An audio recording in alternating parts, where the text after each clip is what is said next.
আজ আমরা এসেছি কালিয়াগঞ্জের এক সুন্দর ও প্রাচীন মন্দির দর্শনে। মন্দিরের প্রবেশদ্বার থেকেই এর অপূর্ব স্থাপত্য নজর কাড়ে।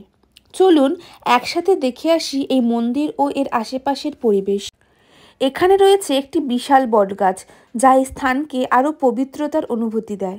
এখানে একের পর এক দেবদেবীর মন্দির রয়েছে এবং প্রতিটি মন্দিরের গঠনশৈলী ও প্রতিমার সাজসজ্জা অসাধারণ।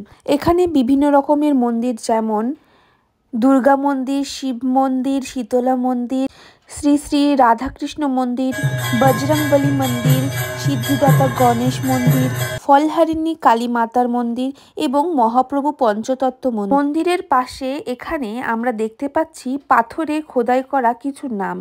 এই নামগুলো সেই সব মহান হৃদয়ের মানুষদের, যারা এই মন্দিরের জন্য জমিদান করেছিলেন।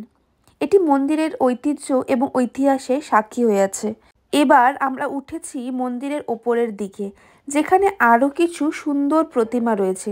বিশেষ করে এখানে গোপাল ও জগন্নাথ দেবের অপূর্ব মূর্তি রাখা হয়েছে, যা দেখে মনে এক বিশেষ ভক্তির সঞ্চার হয়।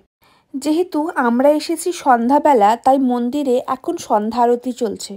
শঙ্খ, ঘণ্টার ধ্বনি আর ভক্তদের কীর্তনে পুরো পরিবেশ এক মায়াময় অনুভূতি সৃষ্টি করেছে।